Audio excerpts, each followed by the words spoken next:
এই আমরা কোথায় এলাম? এত সুন্দর রাজ্য, সব সোনা।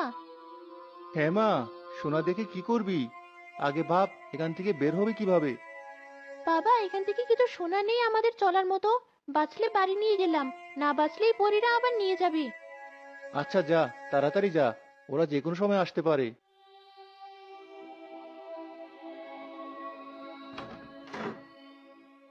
কিছু সময় পর পরী ও পরীরানী ফিরে এসে মায়াবী নৌকা নিয়ে আবারও সেই বিলের মাঝে ফিরে গেল। চলো আমার সাথে পক্ষীরাজের কাছে, তাকে একবার দেখে আসি। হ্যাঁ রানীমা, চলুন। পক্ষীরাজ যদিও আগের থেকে একটু সুস্থ হয়েছে, তবুও রোজ আমাদের একবার করে দেখে আসা উচিত। পরিরাজ্যের একমাত্র বিশ্বস্ত বাহক সে।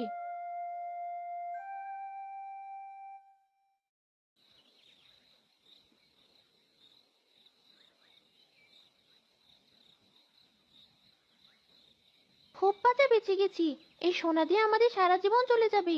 তোমার আর চিন্তা করতে হবে না বাবা। হ্যাঁ মা, বুদ্ধি করে তুই সোনাগুলো নিয়েছিলি বলে। আমার তো ভয়ের চোটে সোনার কথা মাথায় ছিল না। তাড়াতাড়ি বাড়ি চলো বাবা, নিশ্চয় মা আমাদের জন্য চিন্তা করছি।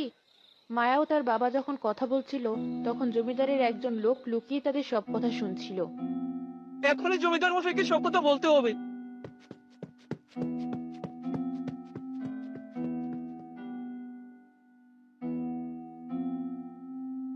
বলিস কি?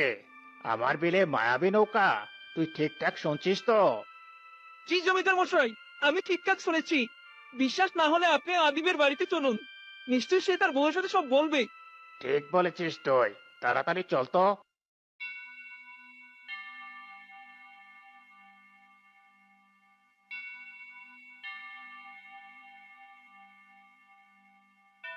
হাই হাই, আমার কপাল তো খুলে গেছে।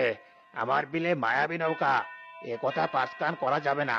চুপি চুপি কালই আমি সেই মায়াবী নৌকায় করে মায়াবী নগরে গিয়ে এক নৌকা সোনা আনবো।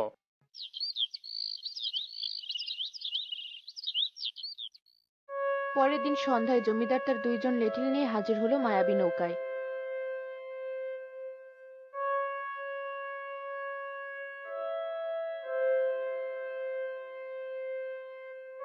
প্রতিদিনের মতো রানী পরী ও দাসী পরী মায়াবী নৌকা নিয়ে হাজির হলো মায়াবী নগরী।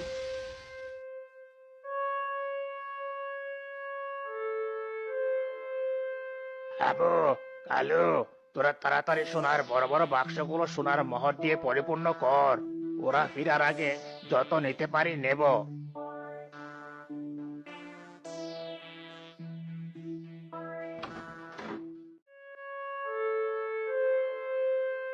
আবু, কালু, তোরা তাড়াতাড়ি সোনার বড় বড় বাক্সগুলো সোনার মোহর দিয়ে পরিপূর্ণ কর। ওরা ফিরার আগে যত নিতে পারি নেব।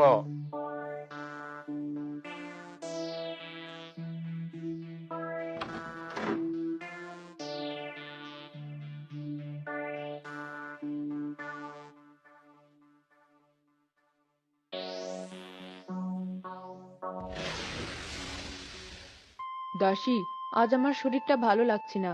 পক্ষীরাজকে আজ দেখতে যেতে পারবো না। আমার একটু বিশ্রামের প্রয়োজন। তাহলে কি আপনি ভিতরের ঘরে যাবেন রানীমা? না, আমি এখানেই বিশ্রাম করব। যতদিন না আমার মেয়ে ফিরে, ততদিন ওই ঘরে আমি প্রবেশ করব না। এই সেরেছে, এবার কি করবি? এত সোনা নিয়ে ওদের সামনে থেকে যাব কি করে? জমিদার মশাই, সোনাগুলো নিয়ে আমরা তিনজনে ছুট লাগাই। এমন জোরে দৌড়াবেন যেন আমাদের ধরতে না পারে। বেশ ভালো বুদ্ধি বের করেছিস। চল তাহলে তাড়াতাড়ি।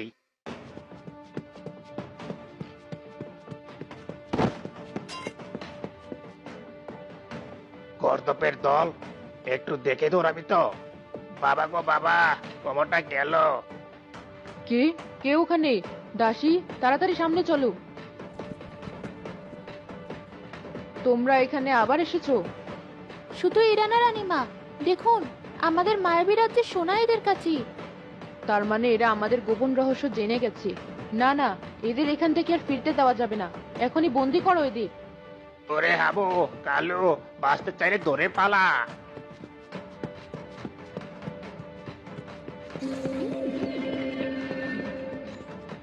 বাবারে বাবা, একবার বাঁচতে পারলে আর জীবনে এই বিলে দাঁড়িয়ে আসবো না। তারা বিলের গন্ডি পার হতেই পরিরানীর জাদু আর কোনো কাজ করলো না। বেঁচে গেল এবারের মতো, না হলে আজ ওদের উচিত শিক্ষা দিয়েই ছাড়তাম। পরিরানী, আমাদের মনে হয় এবার এখান থেকে চলে যাওয়া উচিত, যেহেতু এই মানুষেরা আমাদের মায়াবী নগরের কথা জেনে গেছে। এখানে থাকা মানে আমাদের জীবন সহ মায়াবী নগর ঝুঁকিপূর্ণ। হ্যাঁ, তুমি ঠিকই বলেছো, কিন্তু এখান থেকে কিভাবে যাব? আমার মেয়েটার স্মৃতি। আমরা প্রতি পূর্ণিমার রাতে এখানে আসবোই মায়াবী নৌকা নিয়ে। না, এই নৌকা আমি আর নিব না। এই মায়াবী নৌকা আজ থেকে বিলের মাঝেই থাকবে। মায়াবী নৌকা আমার মেয়ের পছন্দ ছিল। এই নৌকাটি এখানে থাকলেও রাতটার শান্তি মিলবে। পরিরানী মায়াবী নৌকাটি রেখে সে বিল থেকে চলে গেল। জমিদার সহ গ্রামের কোনো মানুষ আর কখনো বিলের মাঝে যায়নি। বছরের পর বছর মায়াবী নৌকাটি বিলের মাঝেই পড়ে রইল, ছোট্ট সাদা পরীর স্মৃতি হিসেবে।